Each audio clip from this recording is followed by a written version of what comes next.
Break के बाद एक बार फिर से आप सभी का स्वागत है। यह है जिला गाजियाबाद, जहां पर विकास कागजों और दस्तावेजों में ही होकर रह जाता है। देखिए हमारी इस खास रिपोर्ट में।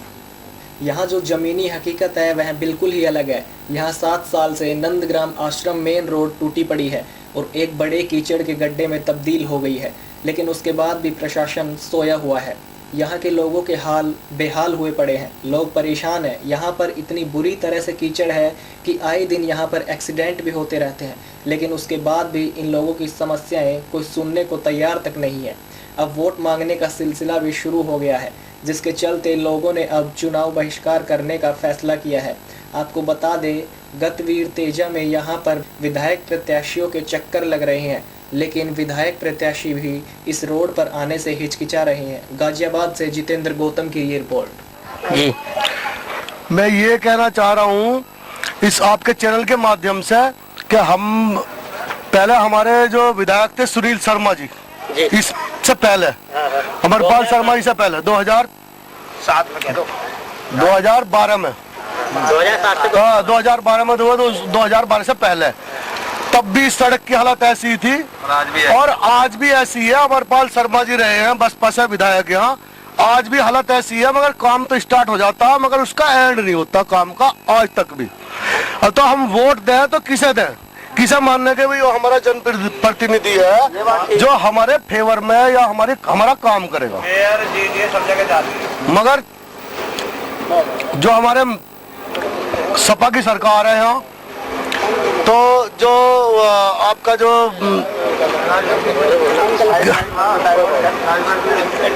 निगम के जो अधिकारी हैं, निगम प्रमुख हैं, वो भी इधर से जाते हैं मगर किसी को कुछ नहीं दिखाई देता।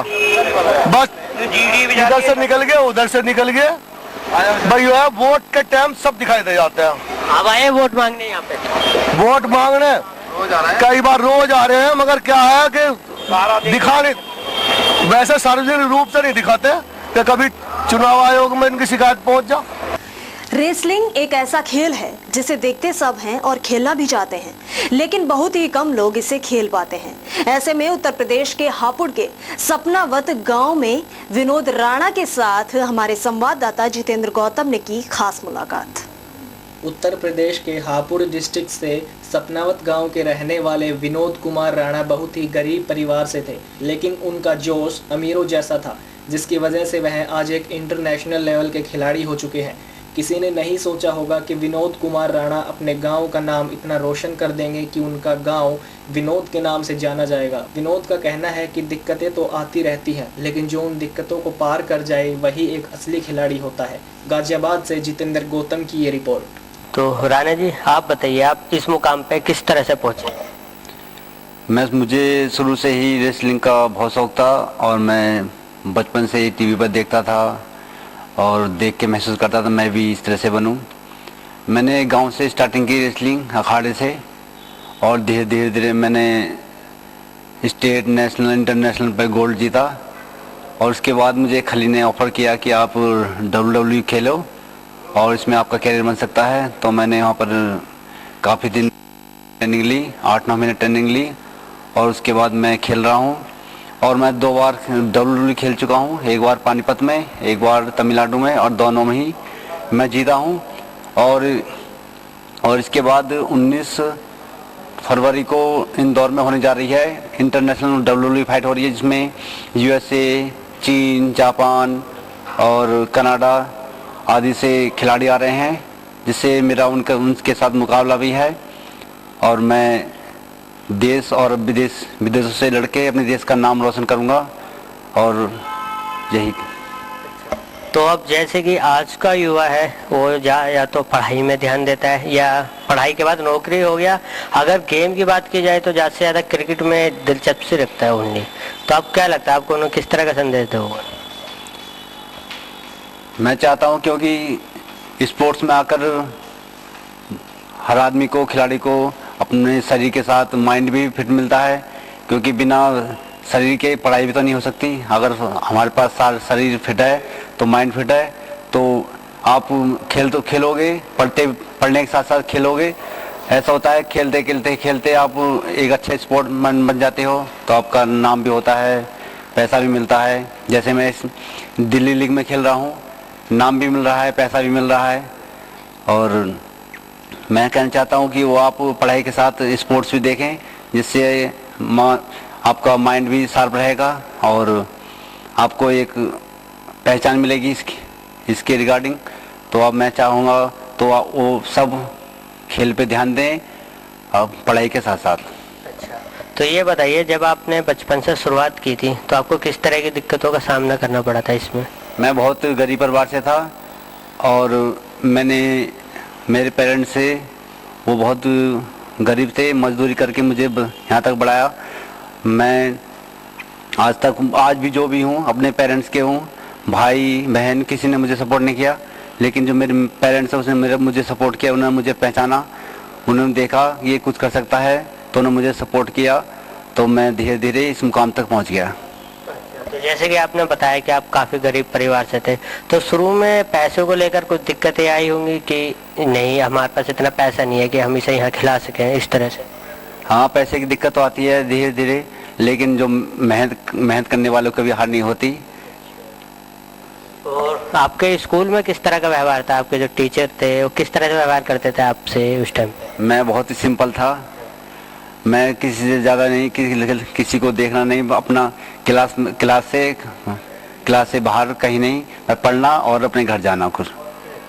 तो ऐसे भी वाकया हुआ कभी तुम्हारी क्लास में लड़ाई हो गई और तुम्हें बच्चों में बजा दिया हो, इस तरह का कुछ? नहीं, मेरी कभी क्लास में लड़ाई नहीं हुई, क्योंकि मैं बहुत ही सिंपल हूँ, अभी भी हूँ। कोई मैं ज़्यादा कोई चालाकी नहीं करता, चालाक माइंड नहीं मेरा। मुरादनगर के विधानसभा भाजपा प्रत्याशी अजीत पाल त्यागी का गुलधर द्वितीय फ्री होल्ड के वासियों ने शानदार व भव्य स्वागत किया। फ्री होल्ड के कार्यक्रम में भाजपा किसान मोर्चा के प्रदेश कार्यकारिणी सदस्य बाबू राम बलियान भी उपस्थित रहे। कार्यक्रम में बड़ी संख्या में अपनी उपस्थिति दर्ज करा रहे मातृशक्ति ने अपना पूर्ण समर्थन भाजपा प्रत्याशी अजीत पाल त्यागी को दिया।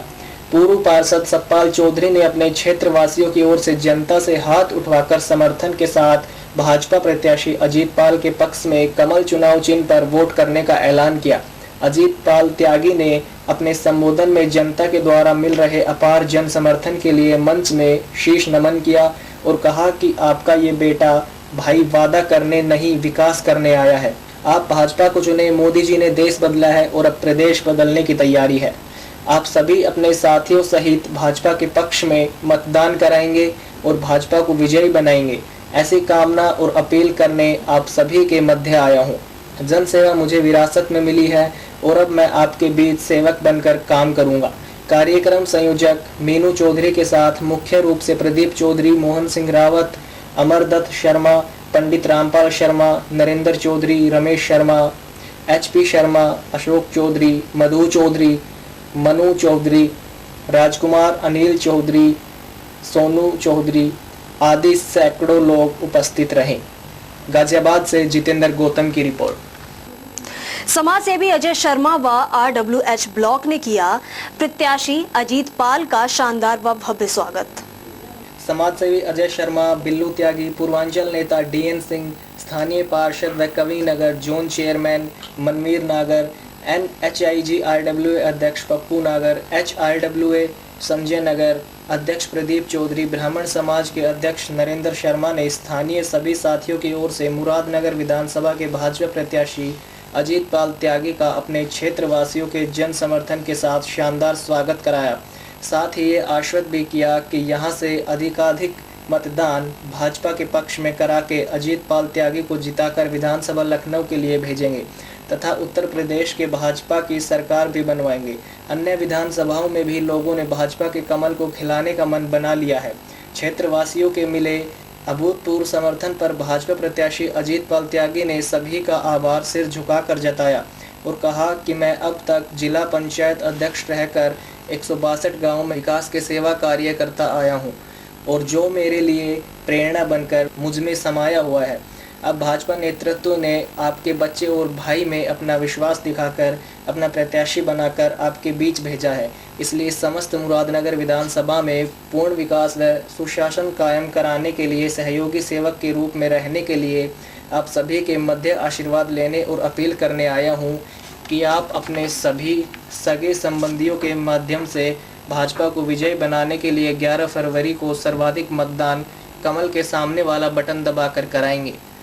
गाजियाबाद से जितेंद्र गौतम की रिपोर्ट। यह है जिला गाजियाबाद। यहाँ कोई किसी की नहीं सुनता, इस बात में कोई दो राय नहीं है, क्योंकि यहाँ पर पुलिस प्रशासन चुनाव आयोग की नहीं सुनती और विधायक प्रत्याशी आचार संहिता का उल्लंघन करते हैं।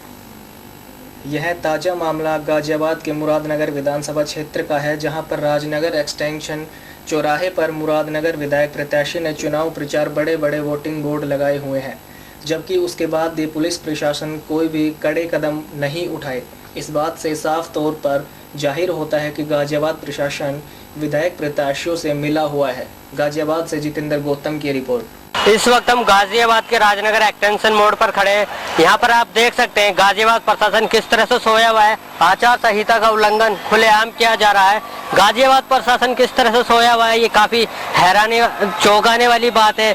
जबकि देखा जाए पूरे प्रदेश भर में आचार संहिता लगी हुई है, उसके बाद भी ये जो बोर्ड यहाँ पर लगाया गया है, ये इस पे कोई कार्रवाई होनी चाहिए। ये काफी गलत है यहाँ देखा जाए तो। कैमरामैन हरिंदर के साथ मैं जितेंद्र गौतम, समाचार टाइम 24 गाजियाबाद। एटा जनपद में मुख्यमंत्री अखिलेश यादव के आगमन को लेकर राजकीय इंटर कॉलेज में तैयारियां चल रही हैं।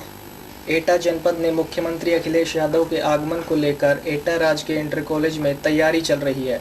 जनपद एटा में चुनावीय सभा करने 30 जनवरी को उत्तर प्रदेश के मुख्यमंत्री अखिलेश यादव एटा के GIC ग्राउंड में 30 जनवरी सुबह 10 बजे सभा कराने आ रहे हैं, जिसको लेकर GIC ग्राउंड में भी सपा समर्थक और कार्यकर्ता तैयारी में जुटे हुए हैं।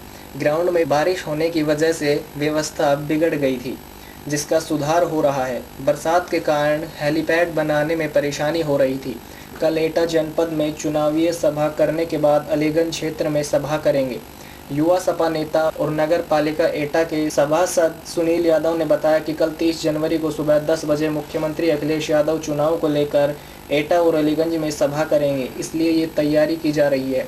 उन्होंने बताया कि मौसम खराब होने के कारण हेलीपैड बनाने में परेशानी हो रही थी। अब मौसम खुलने से काम सही चल रहा है और हेलीपैड बन रहा है। पूरे ग्राउंड की सफाई कराई जा रही है और मंच तैयारी सुचारू रूप से हो रही है।